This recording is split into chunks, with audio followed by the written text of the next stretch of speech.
یا ایھا الذین آمنوا توبوا الی اللہ توبۃ نصوحا، اہل ایمان رجوع کرو اللہ کی جناب میں، لوٹو پلٹو توبہ کرو، اور وہ توبہ بھی نہایت خالص توبہ۔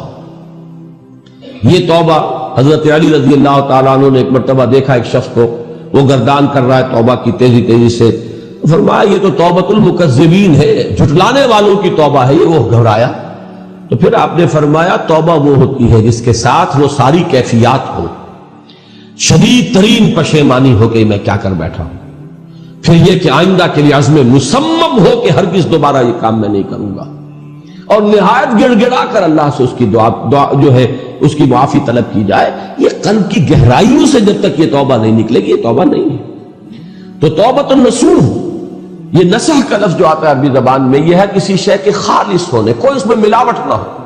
توبۃ النصوح، یہ توبۃ النصوحہ، خالص توبہ کرو، دل کے ایک گہرائیوں سے توبہ کرو، اور صمیم قلب سے توبہ کرو، عزم مصمم کے ساتھ توبہ کرو کہ پروردگار جو خطا ہو گئی ہے بخش دے، آئندہ تیرے کسی حکم کے خلاف کوئی حرکت نہیں کروں گا، خاص طور پر وہ خطا جو معین ہے اس کے بارے میں تو تعین کے ساتھ فیصلہ ہو کہ دوبارہ نہیں کروں گا۔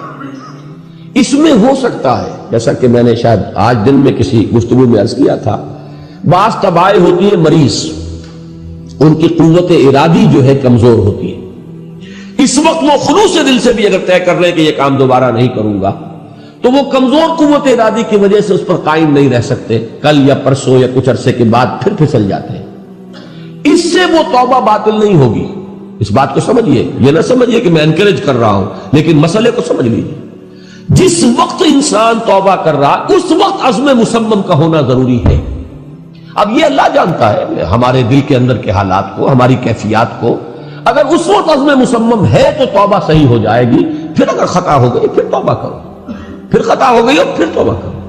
باز آ ہر چہ ہستی باز آ، در کافر و غبر و بت پرستی باز آ، ای درگہ ماں درگہ نومیدی نیست، صد بار اگر توبہ شکستی باز آ۔ اگر 100 مرتبہ بھی توبہ ٹوٹ گئی ہے کوئی پرواہ نہیں، جب تک یہ زندگی کا تسلسل چل رہا ہے، معلم یغرغر، جب تک کہ وہ گھنگرو نہیں بولا ہے آ کر حلق میں، اور نزع اور جان کندنی کا عالم شروع نہیں ہو گیا ہے، اس وقت تک توبہ کا دروازہ کھلا ہوا۔ لیکن جس وقت توبہ کر رہا ہے آدمی، اب یہ آدمی اپنے آپ کو دھوکہ دے لے گا تو دوسری بات ہے، لیکن اللہ جانتا ہے، اس وقت اگر عزم مصمم ہے تو توبہ درست ہو جائے۔ تو جو بھی معاملات ہیں اللہ اور بندے کے مابین، اس میں 3 شرائط ہیں کہ جو علماء نے معین کی ہیں۔ ایک حقیقی پشیمانی، وہ پشیمانی جس کے لیے اقبال کا وہ شعر بہت مشہور ہے جو انہوں نے نوجوانی میں کہا تھا، اور داغ دہلی بھی اس مجلس میں موجود تھے جہاں علامہ نے یہ شعر پڑھا ہے، تو انہوں نے بڑی داد دی تھی کہ میاں اس عمر میں اور یہ شعر یعنی چشم بد دور، وہ یہ داد کا بڑا ایک یعنی بلیغ انداز ہے۔ اور وہ شعر کیا تھا؟ موتی سمجھ کے شان کریمی نے چن لیے، قطرے جو تھے میرے عرق انفعال کے، شرمندگی کے احساس سے پیشانی کے اوپر اگر پسینہ آ گیا ہے، شرمندگی ہے اللہ میں یہ کیا کر بیٹھا، اللہ مجھ سے یہ کیا ہو گیا، تو یہ شرمندگی سے اگر عرق آلود ہو گئی ہے پیشانی، تو اللہ کو یہ اتنی محبوب ہے کہ موتی سمجھ کے شان کریمی نے چن لیے، قطرے جو تھے میرے عرق انفعال کے۔ حدیث میں یہ مضمون آیا ہے، اللہ کو کتنی خوشی ہوتی ہے اپنے بندے کے توبہ سے۔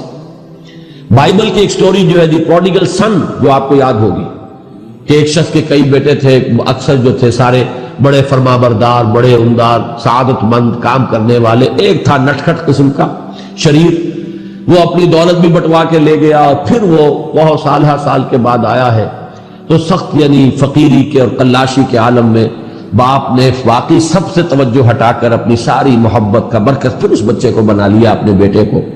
تو وہ سعادت مند بیٹے تھے، انہوں نے کہا کہ یہ کیا کیا آپ نے، یہ ایسا اور یہ ایسا اور یہ ایسا اس نے یہ کیا، اور آج آپ پھر اس کے لیے وہی آپ کی محبت جو ہے وہ یہاں پھر اس کے جو ہے شامل حال ہو گئی ہے۔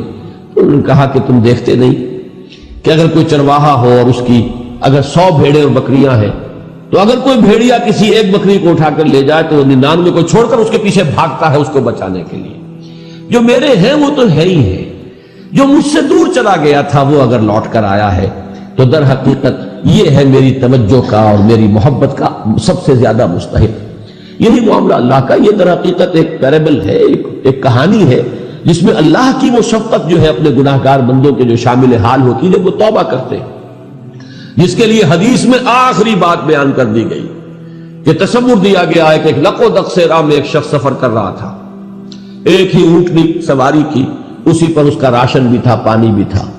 تھوڑی دیر کے لیے وہ ایک درخت کے سائے میں بیٹھا سستانے کے لیے, دھوپ کی تمازت سے بچنے کے لیے, تو ذرا بیٹھا بیٹھا اونگ گیا. اب جو آنکھ کھلی تو دیکھا کہ اونٹنی غائب ہے, اس کا سفر کا ذریعہ وہی, پانی اسی پر, راشن اسی پر, گویا کہ کل زندگی کا ذریعہ جو ہے وہ اونٹنی تھی اس کی. لق و دق سے رہا ہے, کہاں جائے, کہیں پانی نہیں, کچھ کھانے کے لیے نہیں. دیوانہ وار دوڑتا ہے دائیں بائیں ادھر ادھر اونٹنی کو ڈھونڈنے کے لیے, کہیں سراغ نہیں ملتا.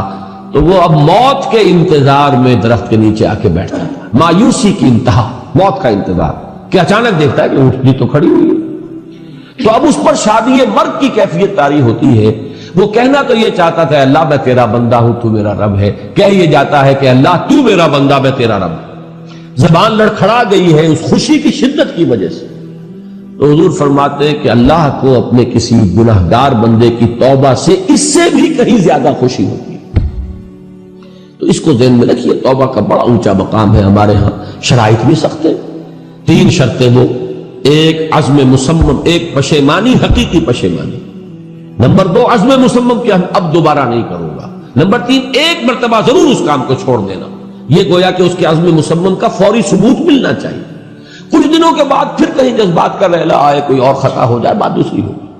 اور جو حقوق العباد کا معاملہ, اس میں 4تھی شرط اور ہے, اس لیے کہ حقوق العباد کی کوتاہی جو ہے اللہ تعالیٰ معاف نہیں فرمائیں گے.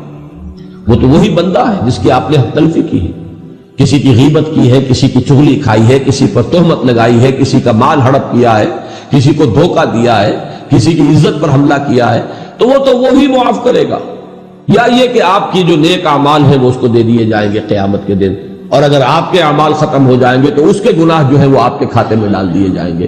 بہرحال جو 4تھی شرط ہے حقوق العباد کے معاملے میں کوتاہی میں توبہ کی, وہ یہ ہے کہ آپ یا معافی طلب کریں یا تلافی کریں اس شخص کی جس کے کہ حقوق کو آپ نے تلف کیا.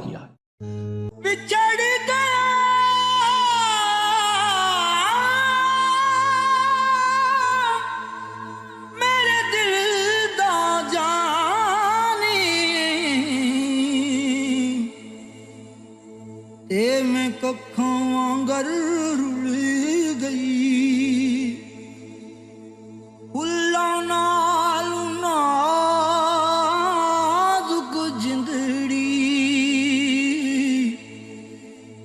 میری وچ کنڈیاں دے رل گئی.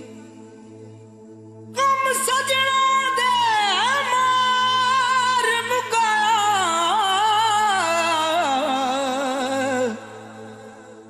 تے میں اتھروں بن کے ڈل گئی. ایک مایا تیری یاد نہ بھول دی, باقی ہر شے جگ دی بھول گئی.